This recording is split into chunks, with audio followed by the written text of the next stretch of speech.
How do 10 days work? Like, so you have 10 days to prove yourself, but I still feel like that's such a short amount of time, because like it's like you want how many games you gonna play in a span of 10 days? Like what? And that's So if you even get minutes. let's say you have 5 games, and let's say you have 5 games in 10 days, and you don't play 3 of them. Yeah, you see what I'm saying? I was able to play 2 games, and one of them was a blowout. Mhm. And then the second game I had to play because one of the guards were hurt, and I played in Chicago. Mhm. And I remember, I had a DJ Augustine was a point guard for Chicago, and I remember the game just going like this, like it's a blur. Yeah. I'm like, yeah, I ain't played almost in about 5 days, Mhm. and the game going like this. I'm out there, I'm looking, I'm like, I don't know what to call. I'm like, oh no.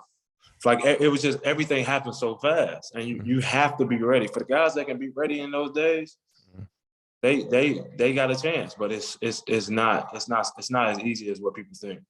So like with the like the 10-day contracts that they give you.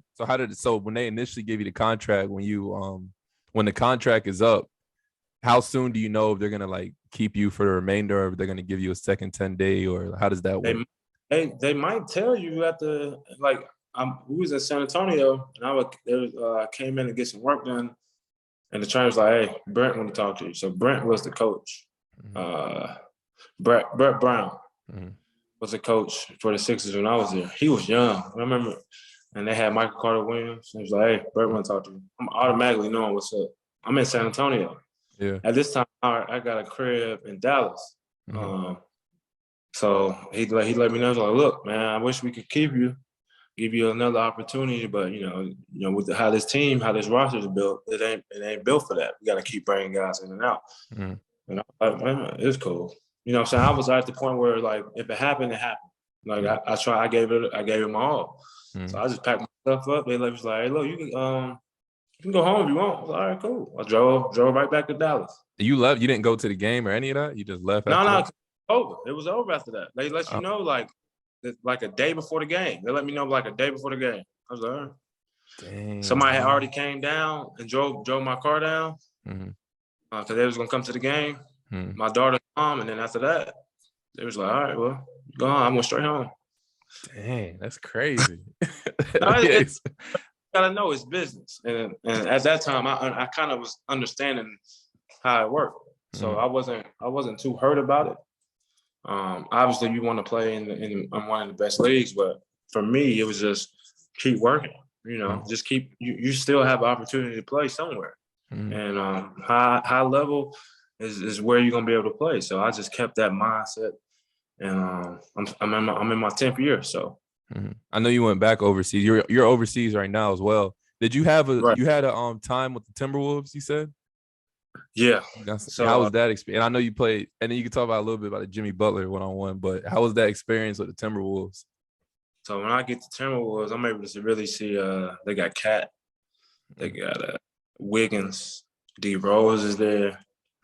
Oh, I remember that team. Oh yeah.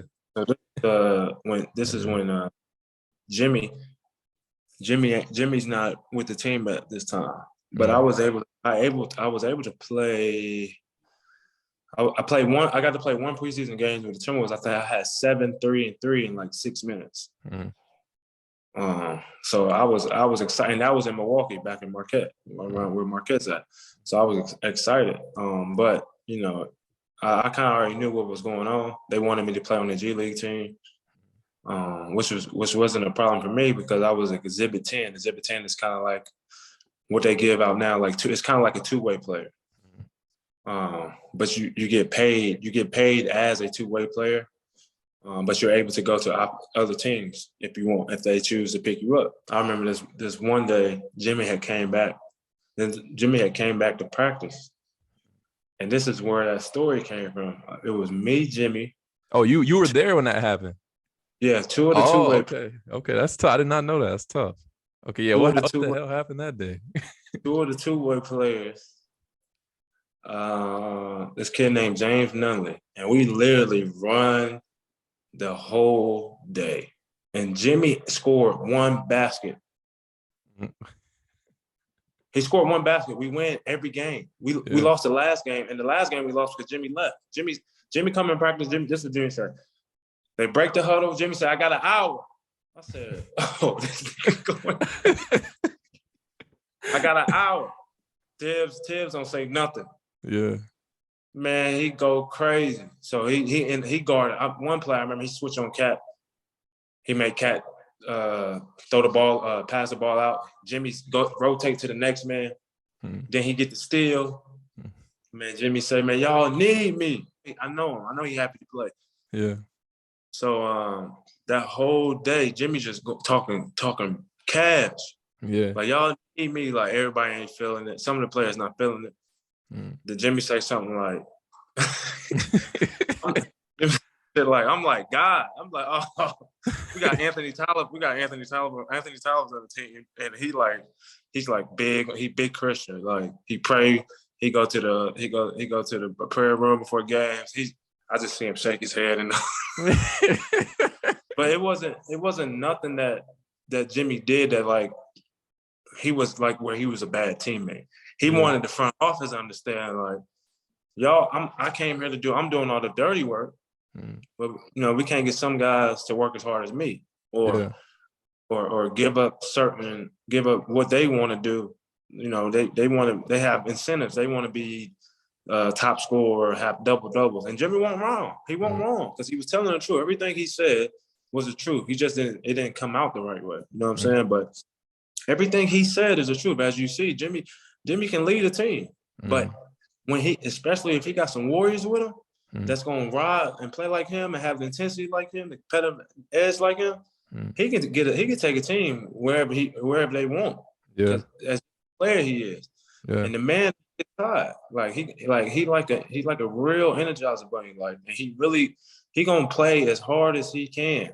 He gonna give everything he can on the court. So that story is true. That is wild. The man didn't score. He scored one basket. He literally scored one basket. We out here with two-way players, guys, me and some other guys, CJ Williams, like guys that ain't, you know what I'm saying, like ain't really made a name for himself in the league. We win every game. That's a truth, like, for real. My man didn't score.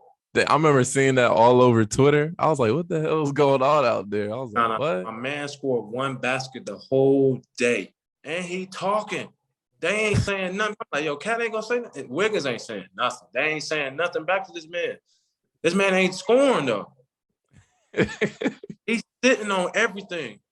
Switches, sitting. And he in the chair. He's locking it up, for real. Jimmy Butler, a different breed. You're right. He can lead a team. He led the Heat to the finals. He showed it. Nah, he a different breed, man. He's one of the top. He's for sure one of the top defenders. For me, like I said, that one-on-one game was real.